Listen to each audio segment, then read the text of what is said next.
estudante, tudo bem com você? Eu sou a professora Guiomar e nesta aula nós iremos falar sobre informatividade e verbetes. Professora, com palavra complicada, hein? Mas vocês vão ver que é um assunto muito fácil. Então vamos lá. Primeira coisa, eu gostaria que vocês observassem esta imagem. Quais são o que eu percebo nessa imagem? A primeira coisa que, olha, nós temos aqui a linguagem, né, verbal, aqui tem algo escrito que é Narcisos, Cosmetics, Indústria.com.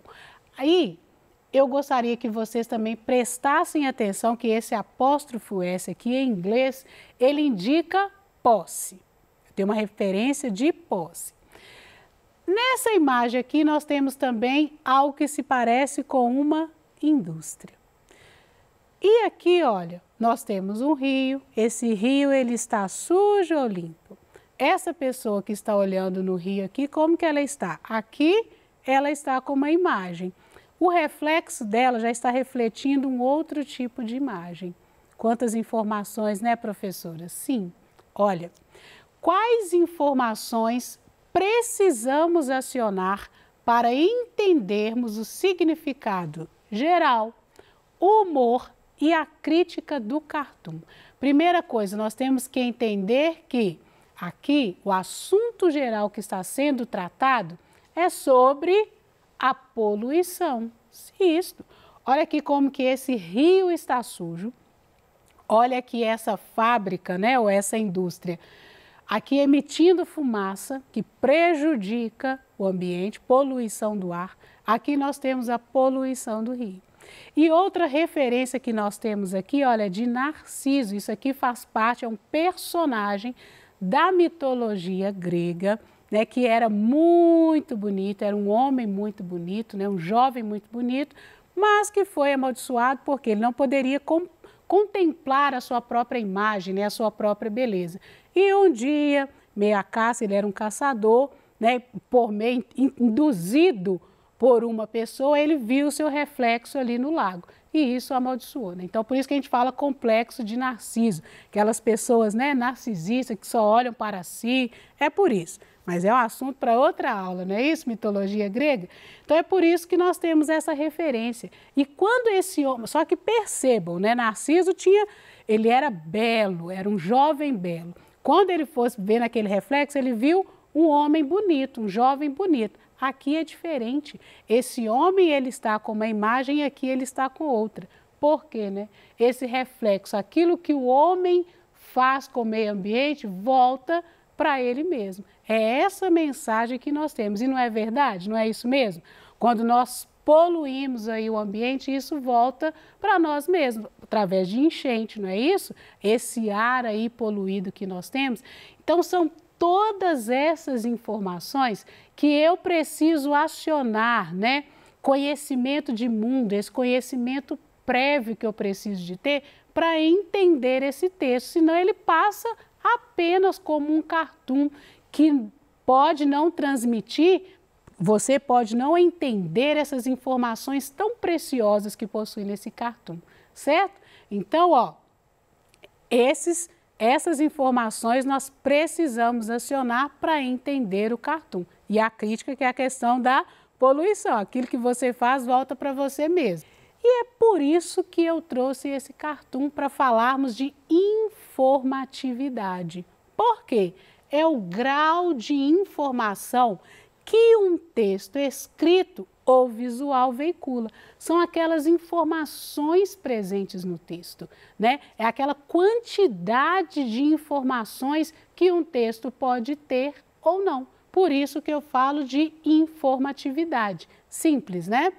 O grau de informatividade de um texto, ele pode variar de acordo com o interlocutor, quem vai ler esse texto, ou até mesmo de quem está escrevendo também, né?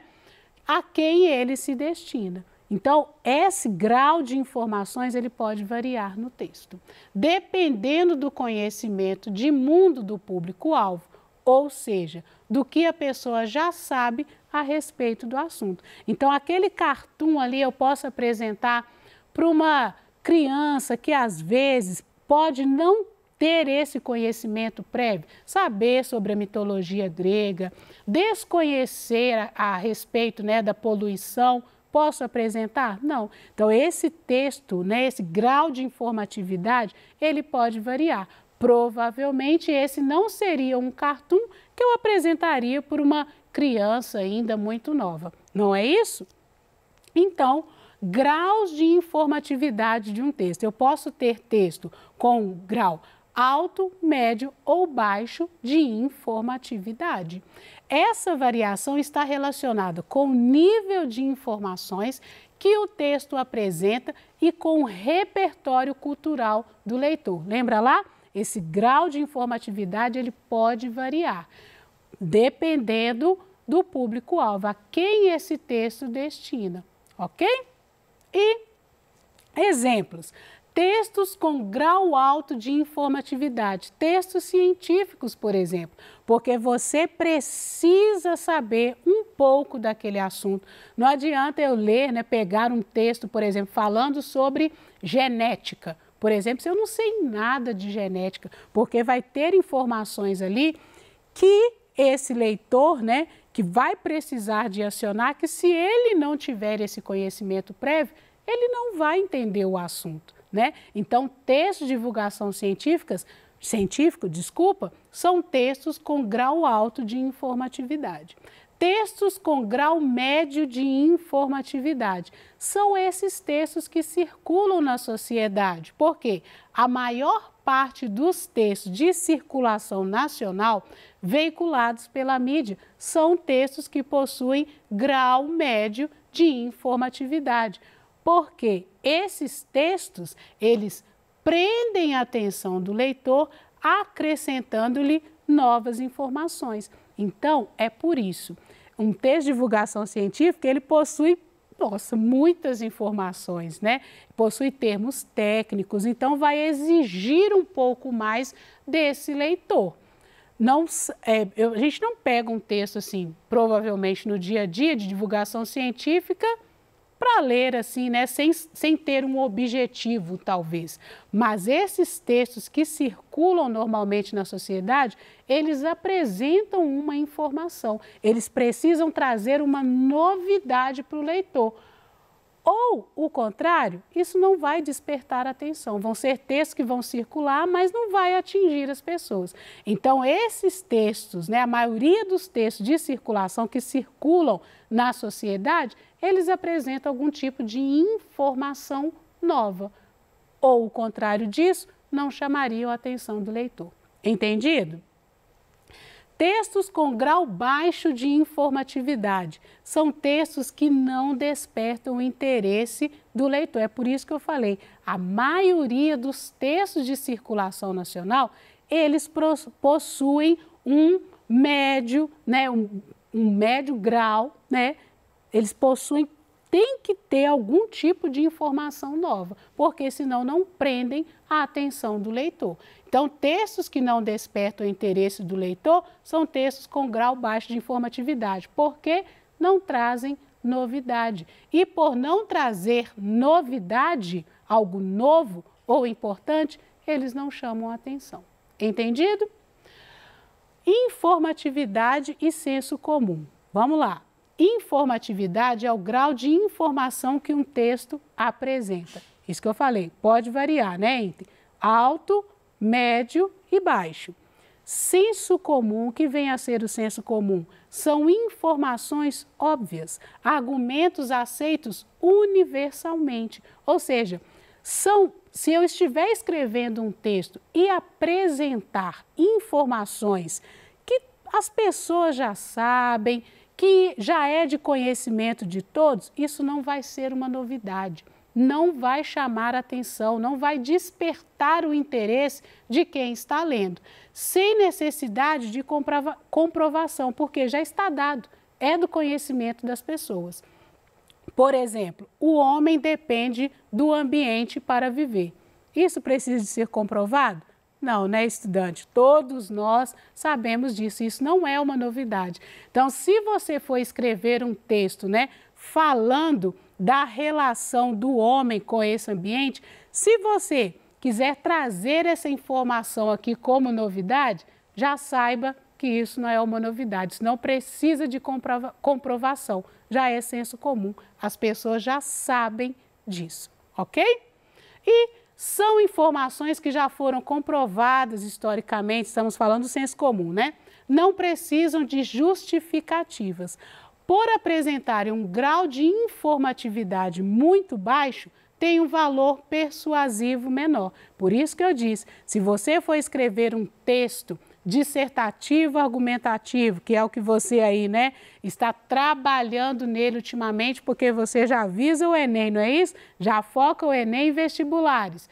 Essas informações de senso comum já começa a abandonar essas informações, porque tem valor persuasivo menor. Você não vai convencer as pessoas do seu ponto de vista, da sua tese, com essas informações que já se tornaram em senso comum, tá? Não são atraentes, por isso que tem valor persuasivo menor. Como são divididas, então, as ideias no texto? Para nós sabermos isso, a primeira noção que nós temos que ter é de texto. O texto é uma unidade linguística de sentidos que resulta da interação entre autor, texto e leitor. Então, texto é uma unidade linguística. Tudo que está presente naquele texto contribui para o sentido, contribui para a coerência do texto. E por que não coesão? Porque coerência e coesão sempre andam juntas, entendido? Então, um texto, as informações do texto, elas estão divididas entre informações principais, e informações secundárias. E o que vem a ser informações principais? São as informações essenciais, mais importantes do texto. Elas trazem a ideia central que representa o núcleo do texto. Então, é a ideia principal, ok? É a informação essencial, é aquilo que todas as informações do texto giram em torno daquela ideia principal. Por isso que traz a noção aqui de núcleo do texto.